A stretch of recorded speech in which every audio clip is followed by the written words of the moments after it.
자, 세 번째 시간입니다. 어때요, 여러분? 한 2시간 했는데, 세 번째 시간까지 하고, 다음 주 시간에 여러분들한테 한번 물어보려고 그랬는데, 힘들죠? 그죠? 어렵죠? 어려워요. 네, 어려울 수밖에 없어요. 왜 어려울 수밖에 없냐면, 기존에 여러분들 세법 공부해봤죠? 세법, 법인세법, 소득세법, 부가가치세법, 이런 거 공부해봤죠? 근데 그건 지금처럼 힘들다고 안 느꼈을 거예요. 왜 안 느꼈냐면, 이미 회계 공부를 했지. 저학년 때. 회계 공부도 하고, 세법 개론이라는 수업도 들어보고, 그리고 나서 재차 강론에 들어가서 이제 공부를 하니까 여러 번 수차례 쌓여온 거야, 그동안 지식이. 관련 지식이. 그래서 크게 버겁다고 안 느껴지는데, 상법은 이제 여러분들이 처음 접하다 보니까 되게 힘들어. 거기다가 앞에 파트에 또 어려운 토픽들이 좀 있어가지고 설명을 안 할 수도 없고, 이게 되게 이슈거든. 이슈되는 부분이라 가지고 중간에 보면 제가 건너뛰는 부분도 있어요. 근데 앞에 부분을 안 건너뛰었던 건 이슈되는 부분이라 가지고 안 건너뛰었는데 좀 어렵다라고 느꼈을 거예요. 어렵다라고. 근데 어떤 법 과목이든 그래요. 그리고 제가 세무사로 활동하기 때문에 이렇게 얘기하는 게 아니라 상법보다 세법이 훨씬 더 어려워요. 훨씬 더 어려워요. 근데 여러분들이 상법이 더 어렵다고 느끼는 거는 처음 접했기 때문이에요. 우리가 외국어 공부할 때 영어 공부하는 거랑 중국어 공부하는 거랑 느낌이 다르다고. 영어 공부가 더 쉽게 느껴지지. 왜? 우리가 실생활 하면서 많이 접해보거든. 그게 어느 정도 지식이 쌓여 있는 거라. 경험도 쌓여 있고. 근데 중국어는 한 번도 해본 적이 없으니까 버겁게 느끼는 거거든. 그죠? 근데 최근에 중국어도 이제 많이 만연해 있으니까 그것도 어느 순간 익숙해질 거라고. 그럼 뭐 제3 외국어 이런 거 있지. 이런 거는 처음 접하면 어렵게 느끼듯이 상법도 그렇다라고 생각을 하면 돼. 그런데 인제대 경영학부에서 상법이라는 과목이 최초 개설됐다고 들었는데, 원래 경영학과에서는 상법이 개설이 돼야 되는 과목이야. 물론 법대에서도 개설이 되지만, 이제는 뭐 법대라는 게 없어졌지. 법학 전문대학원으로 로스쿨로 바뀌었지만, 과거부터 상법은 경영학과에도 있던 과목이야. 그죠? 그래서 배워야 되는 과목이다라고 생각을 하고, 그죠? 들으면 될 것 같아요. 시험 문제는 이렇게 까다롭게까지는 안 낼 거예요. 까다롭게까지는 안 낼 거니까 너무 걱정하지 말고요. 됐죠? 또 해봅시다. 자, 본격적으로 151페이지 제2절에 이제 회사의 종류에 대해서 하는 거야. 그 아까 회사의 종류 5가지가 있댔지. 이 5가지에 대해서 개괄적으로 살펴보고 주식회사에 대한 부분만 파서 보자고. 됐죠? 근데 개괄적으로 살펴보는데 이 책의 앞부분에 있는 내용이 너무 개괄적이거든. 그래서 조금은 더 깊이 있게 봐야 돼서 저 뒤에 가면 또 회사별로 토픽들이 있거든. 거기를 연결하면서 왔다 갔다 할 거예요. 자, 2011년 개정상법은 과거부터 있던 한명 합자 유아 주식회사 4가지 종류 회사에 더해서 이제 유한 책임 회사라는 새로운 종류의 회사를 신설했다. 리미티드 라이어빌러티 컴퍼니 이래 돼 있죠. 그죠? 이걸 그냥 LLC라고 많이 불러요. LLC 유한 책임 회사를 앞으로 저도 LLC라고 표현할게요. 자, 상법상 회사의 종류를 나누는 것은, 이 회사의 종류 5가지를 나누는 기준은 회사의 구성원인 사원이 지는 책임 있죠. 책임. 그죠? 다시 회사의 종류를 나누는 것은 주로 회사의 구성원인 사원이 지는 책임의 방향, 즉 회사 채권자에 대한 직접 책임을 지느냐 간접 책임을 지느냐, 그리고 책임의 정도, 유한 책임을 지느냐 무한 책임을 지느냐, 이런 거에 따른 것이라고 할 수가 있다. 자, 아래에서는 사원의 책임을 비롯해서 각 회사별로 회사의 기관이라는 게 있거든. 기관을 어떻게 구성하며 그 권한은 어떻게 되고, 그리고 회사의 지분을 양도할 때 어떠한 절차와 제한이 따르는지 살펴보자. 제1관에 한명회사 돼 있죠. 그죠?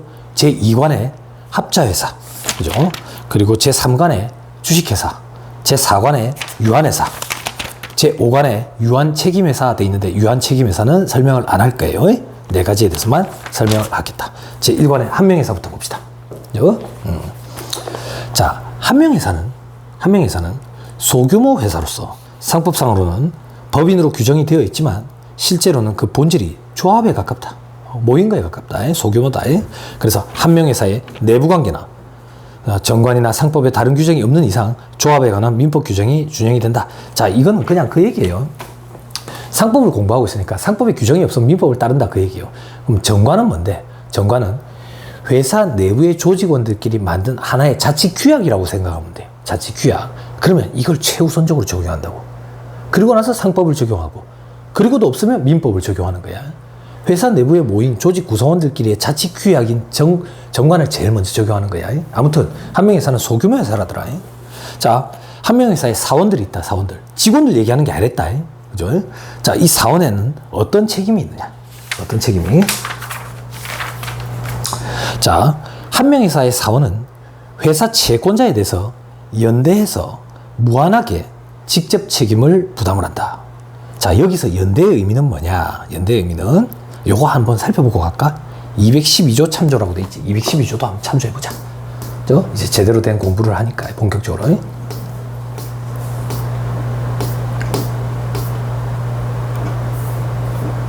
여러분들도 이거 펴놔놓고 보면서 하세요. 자, 212조. 한명회사 사원의 책임은 회사의 재산으로 회사의 채무를 완제할 수 없을 때에는 각 사원은 연대해서 변제할 책임이 있다. 요게 연대 책임이구나. 연대 책임. 됐죠? 자, 한번 읽어보자. 자, 여기서 연대라는 의미는 회사와 사원 간의 연대가 아니라 사원, 상호 간의 연대를 의미하는 것이다. 즉, 회사에 대한 관계에 있어서는 사원은 2차적, 보충적 책임을 부담할 뿐이다. 보충적 책임을 부담할 뿐이다. 자, 이 얘기입니다.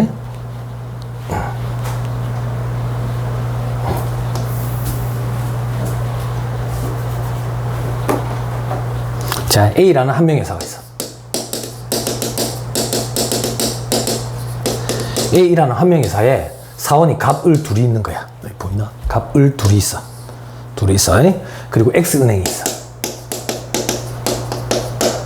X은행이 있어. X은행이 한명회사에 채권이 있는데 이걸 청구를 하는 거야. 1차적으로 청구를 해.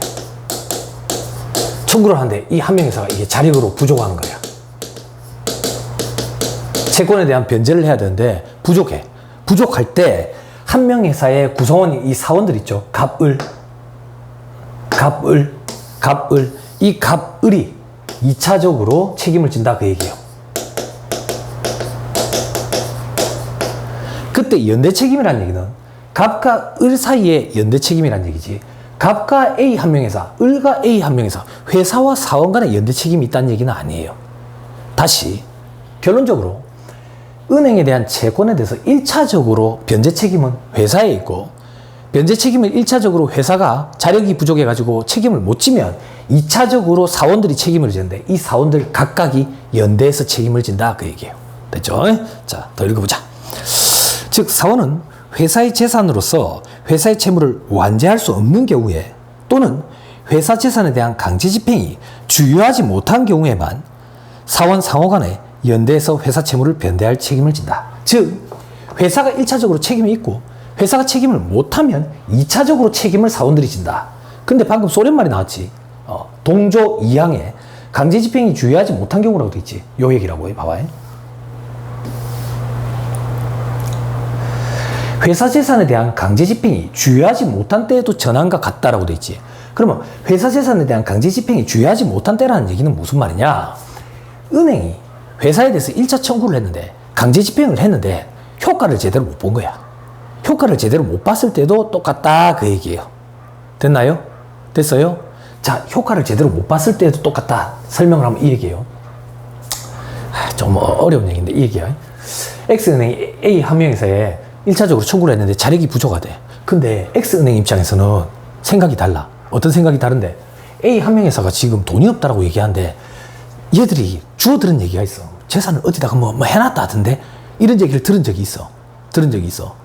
그래가지고 실질적으로 강제 집행을 했는데 그런 재산을 적극적으로 포착을 못 해낸 거야. 그런 걸 강제 집행이 주요하지 못한 경우라고 표현하는 거야. 그게 원활하게 효과를 제대로 못 본 거야. 그런 경우에도 동일하게 갑과 을은 사원으로서 연대해서 책임을 진다. 또한 사원은 그의 지분과는 무관하게 전 재산으로서 회사 채무에 대해서 책임을 진다는 점에서 무한 책임을 부담한다. 이 사원들이 회사를 처음에 설립할 때 출자한 돈들이 있을 거 아니야. 그 돈만 책임을 지는 게 아니라 그 돈을 초과해가지고 초월해서 회사 채무에 대해서 다 책임을 져. 이런 걸 우리는 무한 책임을 진다라고 표현해. 무한 책임을 진다. 됐죠? 자, 그 다음 물적 회사 사원이 회사에 대해서 출자 의무만을 부담할 뿐 회사 채권자에 대해서는 책임을 부담하지 않는 간접 책임을 지는데 반해가지고 한 명 회사의 사원은 회사 채권자에 대해서 직접 책임을 진다라고 돼 있죠. 그죠? 직접 책임을 진다. 자, 이것도 그 얘기다. 어떤 얘기냐? 만약에 이 회사가 물적 회사인 유한회사나 주식회사인 경우에는 이 사원, 주식회사인 경우에는 사원을 주주라고 불러요. 주주 입장에서는 자기가 출자한, 투자한 금액만 날리면 땡이야. 나머지 회사의 채무에 대해서는 지가 변제할 책임이 없어. 그런데 요건들은 변제할 책임이 있다. 변제할 책임이 있다. 그죠? 그래서 직접 책임을 진다라고 표현을 한다. 직접 책임. 됐죠? 됐죠? 됐습니다. 자, 이 얘기를 해볼까? 그러면 간접 책임이 어떤 얘기인지, 주식회사를 예를 들어볼게. 주식회사. 자, 비주식회사가 있다. 비주식회사에는 구성원이 병과 정 둘이 있다. 병과 정. 자, 아까랑 똑같이 X은행이다. X은행에 채권이 있어가지고 1차적으로 회사에 청구를 한다. 아까랑 똑같아요. 청구를 했는데도 불구하고 자력으로 부족한 거야. 자력으로 부족해. 자력으로 부족해. 그런데 그러면 X은행은 비주식회사의 주주인 유한 책임을 지는 병과 정에게 2차 청구를 할 수 있느냐 그 얘기예요. 이거는 못한다 그 얘기예요. 왜? 간접 책임을 지기 때문이다. 그럼 간접 책임의 범위는 어떻게 볼 수 있는데, 간접 책임의 범위는 이렇게 볼 수 있어. 만약에 정이 비주식회사의 주식을 5억 원을 인수하기로 했어. 그래, 인수를 받았다고. 그런데 대금은 아직 4억밖에 납입을 안 했어. 그러면 정은 인수를 5억 원치 했으니까 아직 납입하지 않은 1억이 있죠. 1억 요것도 책임을 다 져.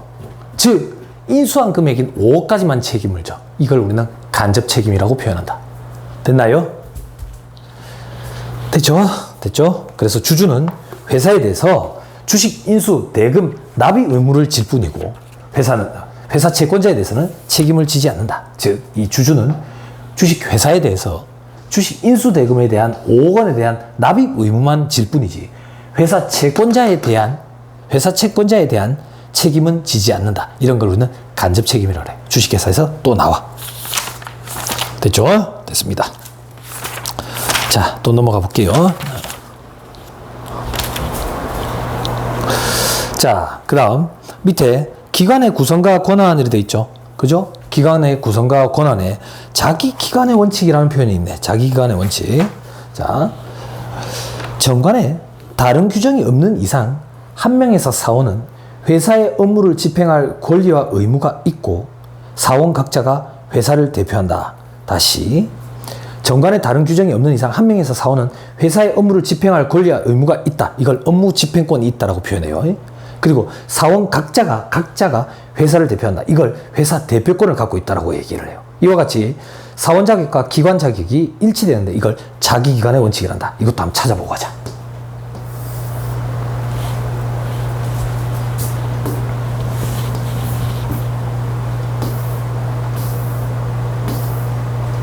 자, 200조. 각 사원은 정관에 다른 규정이 없는 때에는 회사의 업무를 집행할 권리와 의무가 있다. 이걸 업무 집행권이라고 한다고. 한 명 회사의 사원은 업무 집행권을 가지는 거야. 그리고 아까 207조. 정관으로서 업무 집행 사원을 정하지 아니한 때에는 각 사원은 회사를 대표한다. 회사의 대표권을 갖고 있다. 그 얘기예요. 됐죠? 그 대표권도 갖고 있고 업무 집행권도 갖고 있다. 이걸 우리는 자기기관의 원칙이라고 한다. 근데 예외가 있다. 밑에 괄호 2번에 정관에서 업무 집행 사원을 정한 경우에는 업무 집행 사원만이 업무 집행권과 회사 대표권을 가진다 돼 있죠. 그죠? 207조 본문 후단 요거부터 볼게. 봐봐. 207조에 정관으로 업무집행사원을 정하지 아니한 때는 각 사원이 회사를 대표하는데 수인의 업무집행사원을 정한 경우에는 각 업무집행사원은 회사를 대표한다라고 돼 있죠. 자, 이건 무슨 말이냐? 회사의 사원이, 한 명의 회사의 사원이 갑을 병정 4명이야. 근데 업무는 갑을 2명만 할 거야. 그러면 업무집행사원으로 갑을 2명만 정할 수 있다고. 그러면 갑을이 업무를 집행하는 업무집행사원이 되는 거야. 됐죠? 그리고 회사 대표권이 있었죠. 회사 대표권 207조, 200조 1항. 맞죠? 회사 대표권 200조 1항. 각 사원은 정관의 다른 규정이 없는 때는 회사의 업무를 집행할 권리와 의무가 있다. 각 사원의 업무 집행에 관한 행위에 대해서 다른 사원의 의의가 있는 때는 그 행위를 중지하고 총 사원 과반수 결의에 의해야 된다라고 되어 있는데, 이 동그라미 이번은 조금 이따 설명할 거고. 자, 이게요. 갑을 병정 넷이 있는데 갑을 둘만 회사 업무를 하고 회사를 대표할 거다라고 하면 그 둘만 업무 집행 사원으로 정하고 회사의 대표권을 가진 사람으로 정할 수 있다. 됐죠? 됐죠? 됐습니다. 그렇게 정함이 없으면 원칙적으로 각각이 다 업무 집행권과 회사 대표권을 갖게 된다. 됐죠? 됐습니다.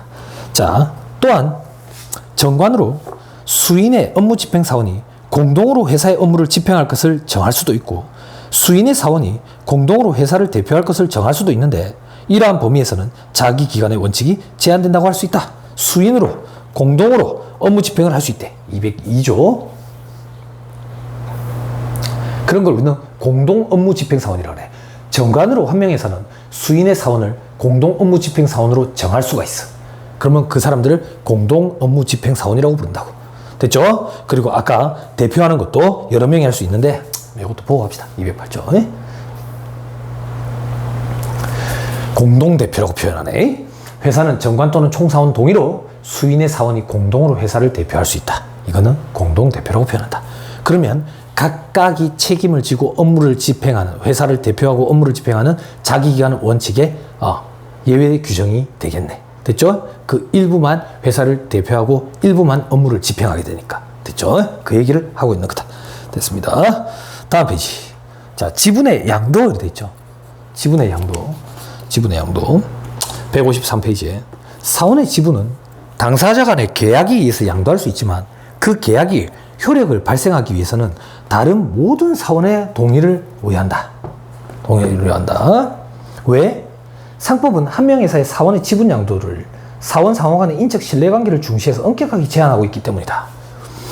한 명 회사는 소규모 조직을 했다고. 저끼리 모여가지고 조그만 조직을 구성해가지고 회사를 꾸린 거야.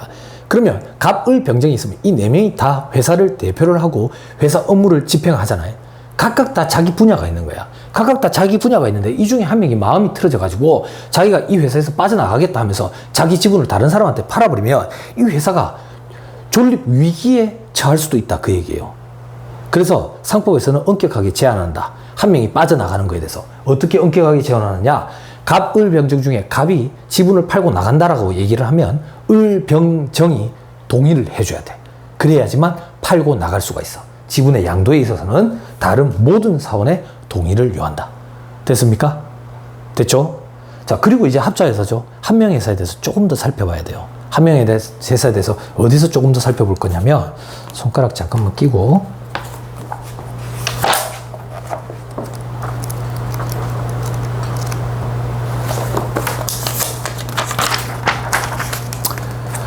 510페이지로 가세요. 510페이지.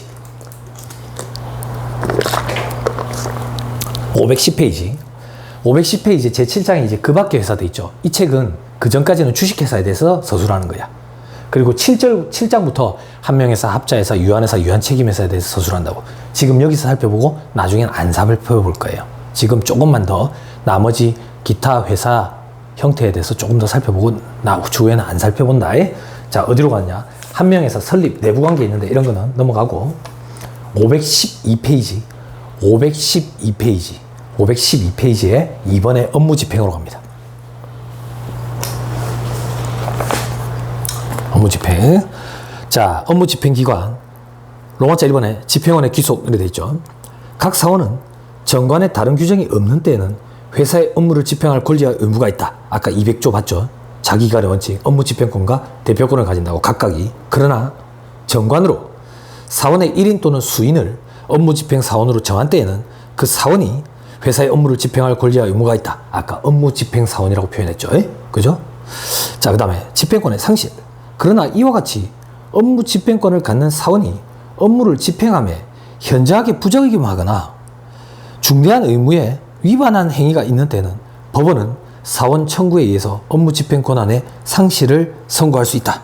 상실을 선고할 수 있다. 자, 이건 어떤 얘기냐? 그 얘기예요. 갑을병정 4명이서 한다고요. 갑을병정 4명이서 하는데, 갑이 법을 위반하는 형태로 회사에 손해를 끼치는 거야. 그럼 얘를 어떻게 자를 수 있느냐? 그 얘기예요. 어떻게 자를 수 있느냐? 그럴 때는 나머지 을병정 있죠. 을병정 사원의 청구를 법원에다가 사원의 청구를 해가지고 업무 집행 권한을 상실시킬 수 있다고. 됐죠? 그런 규정이 있어야 되겠죠. 자, 그 다음 괄호 2번에 의사결정은 어떻게 되느냐? 의사결정 방법. 업무 집행의 의사결정 방법과 관련해서 한 명회사에 대한 상법의 특징은 없다. 따라서 정관의 규정이 있으면 그에 따르지만 규정이 없는 때에는 어떻게 할 거냐? 자, 정관은 회사 자체적으로 만들어 놓은 자체 규약이라 그랬죠?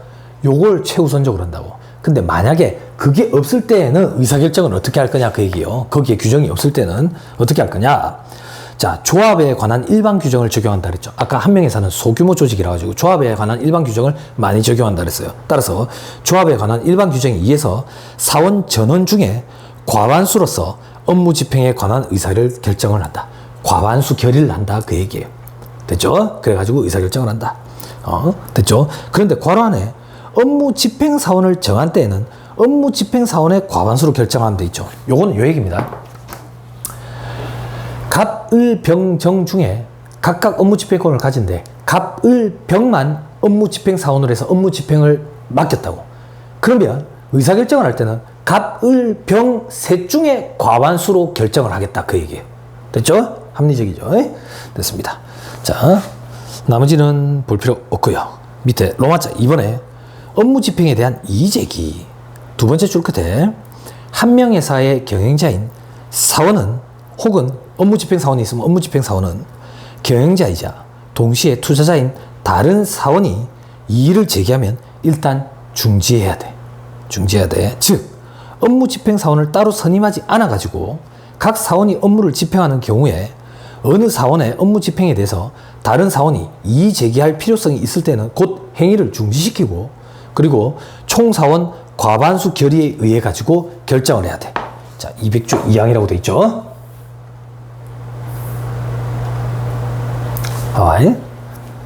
직무대행자는 가처분 명령에 다른 정함이 있는 경우 외에는 법인의 통상 업무에 속하지 아니한 행위를 하지 못한다. 그죠? 200조. 그죠? 200조의 2항에 다른 얘기가 돼 있네. 그죠? 다시 총사원 과반수 결의에 의해야 되고, 수인의 업무 집행 사원을 선임한 경우에 그중 1인의 업무 집행에 대해서 다른 업무 집행 사원이 이의를 제기한 때는 곧 행위를 중지하고 업무 집행 사원 과반수 결의에 의해야 한다. 돼 있죠. 그죠? 요거부터 읽어봅시다. 201조의 2항. 수인의 업무 집행 사원이 있는 경우에 각 사원의 업무 집행에 관한 행위에 대해서 다른 업무 집행 사원의 이의가 있는 때는 곧 그 행위를 중지하고 업무 집행 사원 과반수 결의에 의해야 된다. 자, 이게요. 갑을병정 4명 중에 업무 집행 사원을 결정하지 않아 가지고 각각이 다 업무 집행을 해요. 업무 집행 사원으로서 회사를 대표하면서. 그런데 갑이 하는 행위에 대해서 을이 반대 견해를 갖고 있다고. 그럼 이의를 제기하면 갑은 당장 중지해야 된다고. 그 행위를. 그리고 갑을병정 4명이서 과반수 동의를 구해 가지고 업무를 집행해야 된다고. 그런데 만약에 갑을병정 4 중에 갑을병 3명만 업무 집행 사원으로 정했는데 갑이 하는 행위에 대해서 이의가 있을 때 을이나 병이나 정이 이의를 제기하면 갑은 중지를 해야 돼. 그리고 과반수 동의를 얻어야 되는데, 그때 과반수는 갑을병이라는 업무 집행 사원 중에서만 과반수 동의를 구하면 된다. 그 뜻이에요. 됐죠? 됐습니다. 자, 넘어갑니다. 괄호 3번에 회사 이익에 보지 말고 저 밑에 4번에 지분의 양도를 보세요. 사원의 지분은 당사자 간의 계약에 의해서 양도할 수 있지만 그 계약의 효력이 발생을 하기 위해서는 다른 사원의 동의를 구한다. 괄호 안에 다른 사원 전원의 동의가 필요하다는 의미임 돼 있죠. 실제 197조에는 전원이라는 표현이 없거든. 사원은 다른 사원의 동의를 얻지 아니하면 지분의 전부 또는 일부를 타인에게 양도하지 못한다라고 돼 있죠. 근데 이 속뜻은 전원의 동의를 구해야 된다 그 얘기예요. 그래서 옆에 괄호 안에는 전원의 동의가 필요하다는 의미임이라고 쓰여져 있는 거예요. 됐죠? 그 정도 보면 돼요. 넘어갑니다. 자, 하나 더 봐야 될 게 뭐냐? 514페이지 괄호 2번에 상속입니다. 상속. 요 얘기예요. 갑을 병정 4명이 회사를 업무를 집행하라고 대표권을 가지잖아요. 한 명의 회사에서. 그 중에 한 명이 빠져나가면 존립 위기가 생긴다 했잖아. 그래서 한 명이 빠져나갈 때 지분을 양도할 때 나머지 3명에 대해서 총 동의를 얻어야 되는 조건을 뒀잖아. 근데 만약에 갑을 병정 중에 갑이 죽어버리면 어떻게 할 거냐고. 죽어버리면. 그러면 일반적으로 우리 상속이라고 얘기할 때는 갑이 죽어버리면 갑의 재산을 자식이 받아가잖아. 그러면 이 한 명의 회사의 경우에도 사원의 지위, 갑이 죽으면 갑의 사원의 지위가 갑의 자식한테 넘어가느냐 그 얘기예요. 넘어가지 않아요. 왜? 갑과 갑의 자식은 갖고 있는 능력치가 달라요. 갑은 이 회사에서 필요한 존재였지만 갑의 자식은 필요한 존재가 아닐 가능성이 더 높아요. 그거에 대해서 보자 그 얘기예요. 자, 한 명에서 사원은 그 인적 개성이 중요하기 때문에 사원의 사망은 즉 곧 퇴사 원인이 된다. 퇴사 원인이 된다. 자, 218조 한번 보고 가자.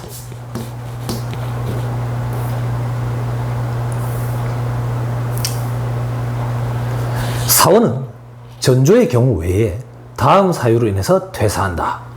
3번에 사망 돼 있죠. 사망. 그죠? 사망은 퇴사원이 되는 거야. 그냥 퇴사하게 되는 거야. 따라서 상속인, 자식이 회사로부터 지분을 환급받게 된다. 아버지가 출자한 지분 값어치만큼 자식이 그걸 환급받게 되는 거야. 환급받게 되는 거야. 됐죠? 됐나요?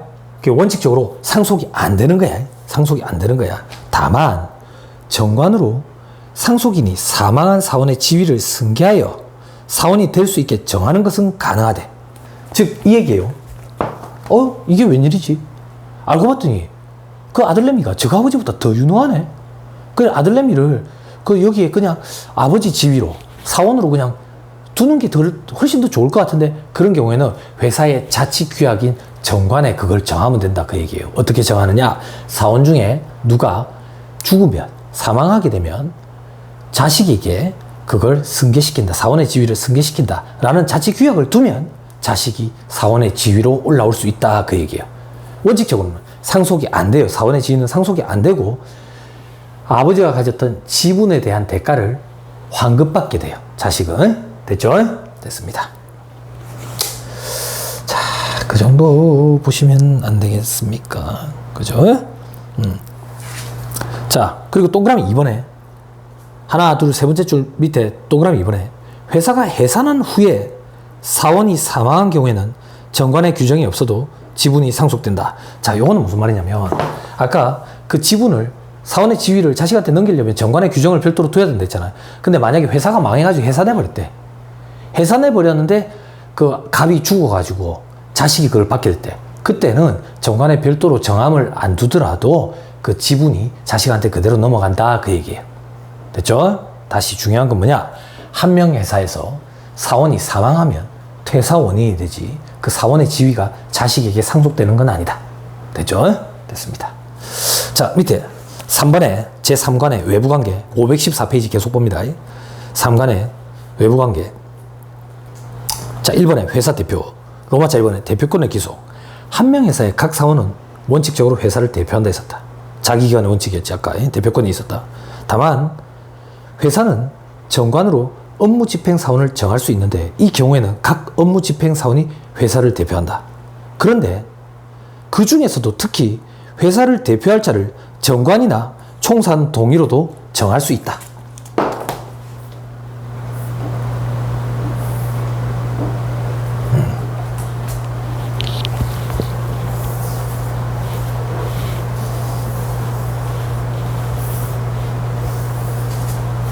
자, 볼게요. 207조. 정관으로 업무 집행 사원을 정하지 아니한 때에는 각 사원이 회사를 대표해. 대표권이 있어요. 근데 수인의 업무 집행 사원을 정한 경우에 각 업무 집행 사원은 회사를 대표한다. 갑을 병정 중에 갑을을 회사 대표권을 가진 업무 집행 사원으로 정하면 갑을이 회사 대표권을 가진다고요. 그런데 정관이나 총사원 동의로 업무집행사원 중 특히 회사를 대표할 자를 정할 수 있다. 갑, 을이 업무집행사원인데 그 중에 갑에게 대표권을 다 몰아서 주자. 그런 경우에 갑을 대표이사라고 표현하겠다. 그렇게 한 명한테 대표권을 몰아줄 수 있다. 됐죠? 됐습니다. 자, 그 다음에 로마자 이번에 대표권의 상실. 두 번째 줄 끝에 대표사원이 회사를 대표함에 현저하게 부적임하거나 중대한 의무에 위반한 행위가 있는 때에는 법원은 사원 청구에 의해서 대표권의 상실을 선고할 수 있다. 이 대표이사가 나쁜 짓을 한 거야. 중대한 의무를 이행을 안 한 거야. 그런 경우에 다른 사원들이 법원에 청구해가지고 이 대표이사를 대표권을 상실시킬 수 있다. 그 얘기예요. 됐죠? 자, 다음 페이지 2번의 사원의 책임으로 갑시다.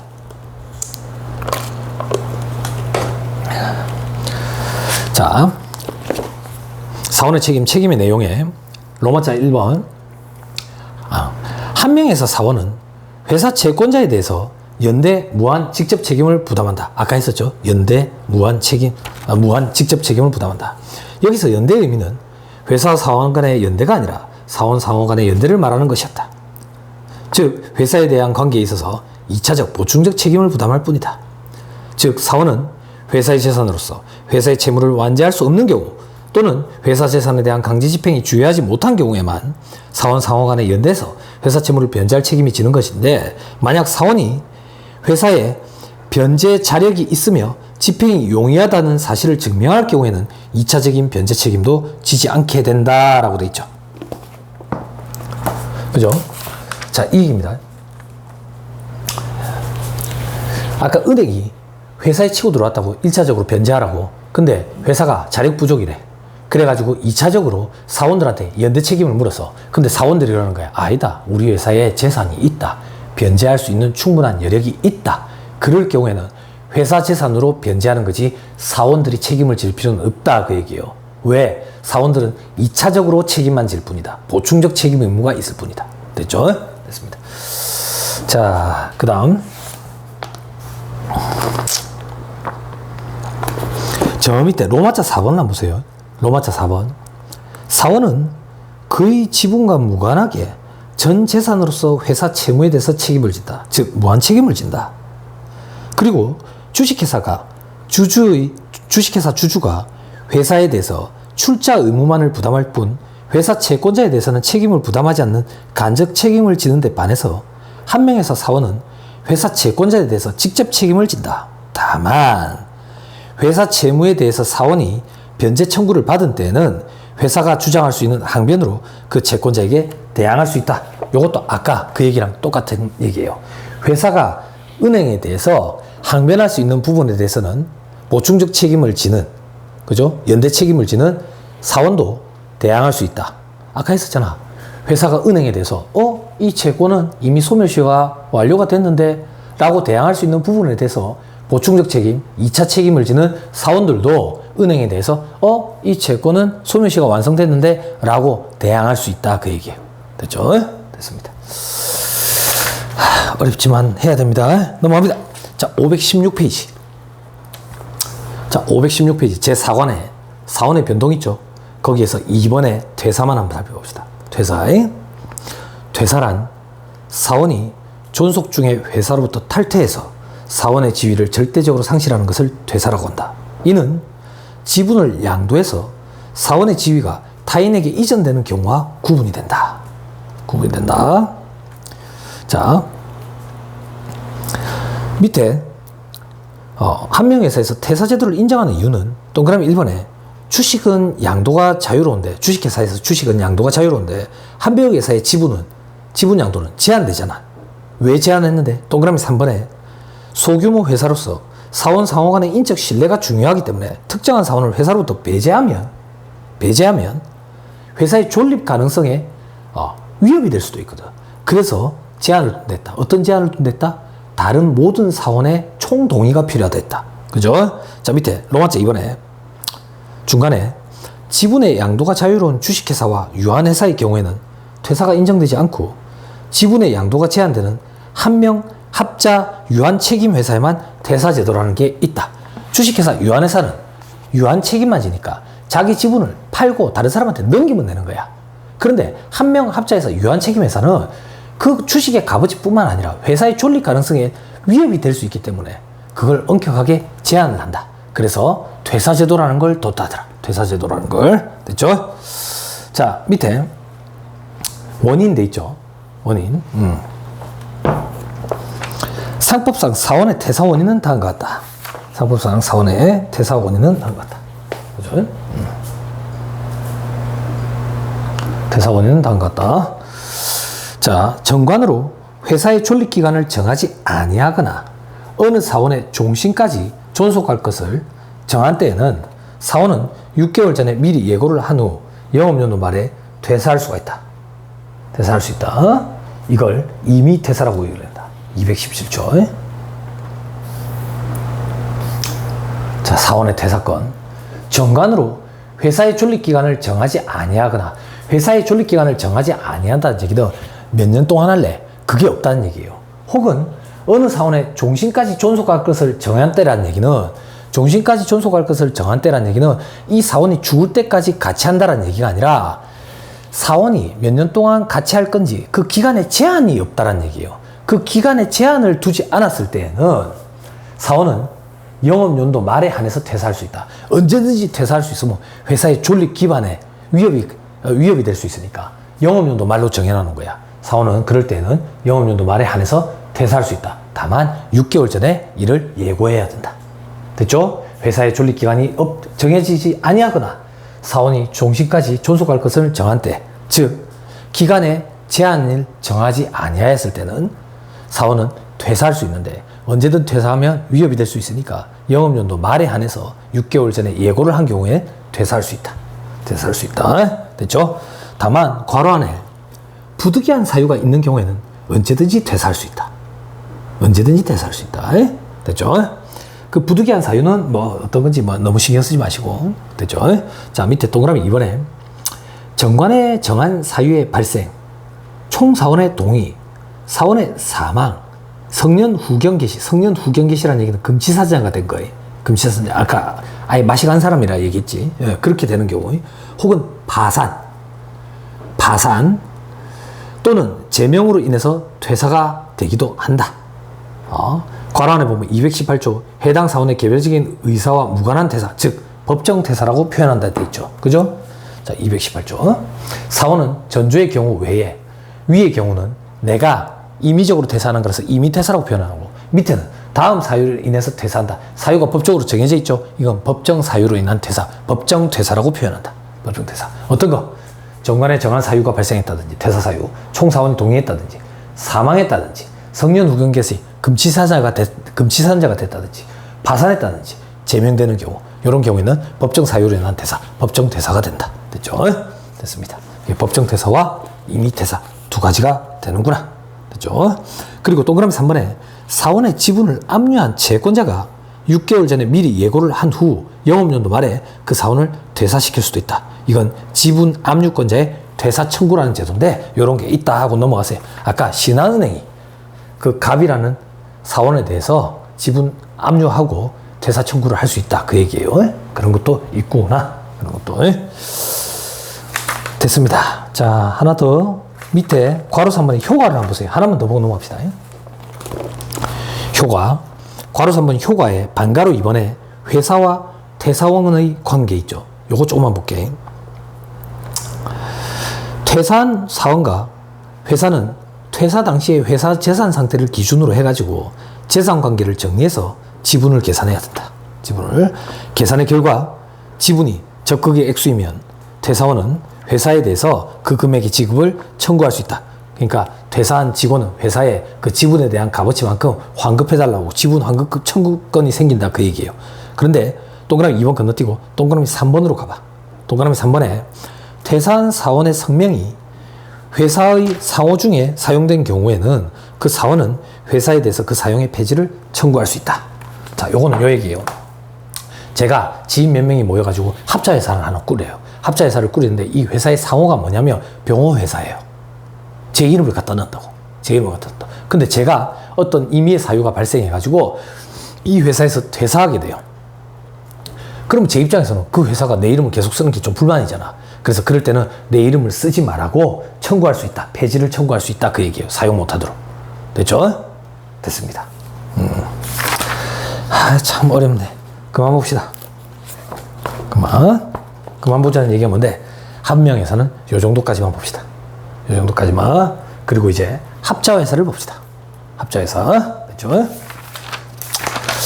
합자회사를 볼 건데,